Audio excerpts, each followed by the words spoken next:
আমার বাসার লোকজন যারা আছেন তাদের খুব ভালো একটা স্পেশাল গুণ আছে, সেটা কি জানেন? ওদের কোনো টাইম টেবিল ছাড়াই হুট করে বিরিয়ানি খেতে ইচ্ছে করে। আসসালামু আলাইকুম, আমি মুক্তা। নতুন আরেকটি ভিডিও নিয়ে হাজির হয়ে গেলাম আপনাদের সামনে। কেমন আছেন সবাই? তো এখন বাজে রাত কয়টা জানেন? এখন রাত 10টা বাজে। আর আমার বাচ্চাদের হঠাৎ করে তাদের বিরিয়ানি খেতে ইচ্ছে করলো এবং বললো, আম্মু তুমি কি আমাদেরকে একটু বিরিয়ানি রান্না করে দিবা? আর তা না হলে ফুড পান্ডা অর্ডার করে এনে দাও। তো বাচ্চারা যেহেতু বললো, ওদের আবদার ফেলা তো আর যায় না। তা চিন্তা করলাম ফ্রিজে মুরগি কাটা আছে, আর বিরিয়ানি বানানোর মোটামুটি যতগুলো ইনগ্রেডিয়েন্টস থাকে সবই আমার হাতের কাছে মজুদ ছিল। তা লেগে পড়ে গেলাম কাজে। তো এই যে আমি এখন চলে আসলাম, মুরগিটা সুন্দর করে ধুয়ে টুয়ে পরিষ্কার করে নিয়েছি।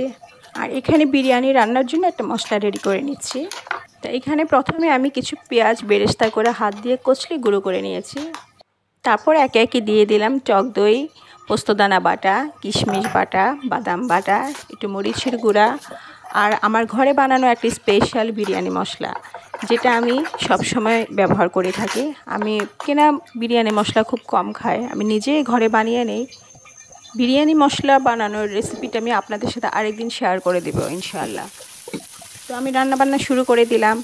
তা আমি প্রথমে এখানে পেঁয়াজ বাটা, আদা বাটা, রসুন বাটা আর গরম মশলা দিয়ে খুব ভালো করে কষিয়ে নেব। আদা রসুন কষানো হয়ে গেলে বিরিয়ানির জন্য যে মশলাটা রেডি করে রেখেছি সেটা এখন দিয়ে দেব। সরি, এখানে আমি টমেটো সস দিয়েছি এবং ধনিয়ার গুঁড়ি আর জিরার গুঁড়িও দিয়েছি, সেগুলোর কথা বলতে ভুলেই গিয়েছি। তা মশলাগুলো দিয়ে আবার খুব ভালো করে কষিয়ে নেব।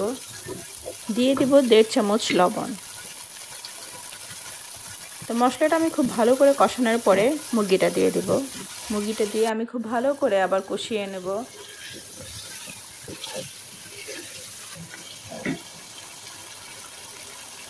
কয়েকটা আস্ত কাঁচামরিচ দিয়ে দেবো, দিয়ে তারপর আবার একটু নেড়ে ঢেকে রাখবো। ভিডিও দেখার ফাঁকে কষ্ট করে আমার চ্যানেলটি একটু সাবস্ক্রাইব করে দেন। মুরগি থেকে খুব সুন্দর একটা স্মেল বের হচ্ছে। মুরগিটা আমার কষানো হয়ে গিয়েছে, এখন আমি পরিমাণ মতো পানি দিয়ে মুরগিটা আবার রান্না করে নেব। পানির পরিমাণ খুব বেশি দেব না, কারণ পাকিস্তানি মুরগি সিদ্ধ হতে খুব বেশি একটা সময় লাগে না। এখন আবার ঢাকনা দিয়ে ঢেকে কিছুক্ষণ রান্না করব। এই পর্যায়ে এসে আমি 2 টেবিল চামচ ঘি দিয়ে দিব, আর দিয়ে দেবো একটু গোলাপ জল। আসলে বিরিয়ানি রান্নাটা এখন কম বেশি সবাই পারে, কারণ এখন বিরিয়ানি রান্নার জন্য রেডিমেড মশলা পাওয়া যায়। এই জন্য যে কেউ চট করে বিরিয়ানি রান্না করে ফেলতে পারে। একটা সময় ছিল হাতে গোনা কয়েকজন মানুষ রিচ ফুড রান্না করতে পারতো, কিন্তু এখন মোটামুটি সবাই পারে, কারণ এখন নেটের দুনিয়া, সবার হাতে হাতে এখন মোবাইল ফোন, আর রান্নার ভিডিওগুলো দেখে দেখে সবাই এখন রান্না করতে পারে।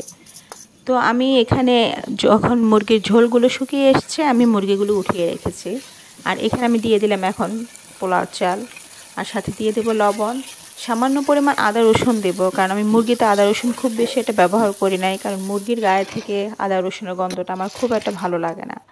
সেজন্য আমি চালের সাথে আমি আরেকটু আদা রসুন অ্যাড করেছি। তো চালটা কষিয়ে আমি এখানে পরিমাণ মতো পানি দিয়ে দিলাম। চালটা সিদ্ধ হওয়া পর্যন্ত অপেক্ষা করব। পানিটা যখন কিছুটা শুকিয়ে আসবে, তখন আমি এখানে দিয়ে দেবো 1 চামচ চিনি। পোলাওর মধ্যে সামান্য চিনি দিলে আমার কাছে খেতে খুব ভালো লাগে, টেস্টটা খুব ভালো আসে। তো চিনি দিয়ে আমি খুব ভালো করে মিক্সড করে নিয়েছি। এখন আবার একটু ঢেকে রাখবো। দিয়ে দেবো 4-5টা আস্ত কাঁচামরিচ ফ্লেভারের জন্য। এখন আবার একটু নাড়াচাড়া করে দেখবো আমার পোলাওটা একদম পারফেক্টলি হয়ে গিয়েছে। এই পর্যায়ে এসে আমি এখন মুরগিগুলো দিয়ে দেব। আমি চিকেন বিরিয়ানিতে কখনোই মুরগিটা আগে দেই না, এতে কি হয় মুরগিগুলো ড্রাই হয়ে যায়। একদম লাস্টে যখন পোলাওটা রান্না হয়ে যায় তখন মুরগিগুলো দিয়ে মিক্সড করে নেই। পোলাও রান্নার একদম শেষের দিকে মুরগিগুলো অ্যাড করলে মুরগির ভিতরে যে জুসিনেসটা থাকে সেটা বজায় থাকে, ড্রাই হয়ে যায় না। এই পর্যায়ে এসে আমি আবার 2 চামচ ঘি দিয়ে দেব। রান্নার শেষে ঘিটা দিলে সুন্দর একটা ফ্লেভার আসে, আর বিরিয়ানিতে খুব বেশি একটা ঘিয়ের প্রয়োজন হয় না। আর উপরে একটু বেরেস্তা ছিটিয়ে আবার 5 মিনিটের জন্য দমে রেখে দেব। এই তো তৈরি হয়ে গেল আমার ঝটপট চিকেন বিরিয়ানি।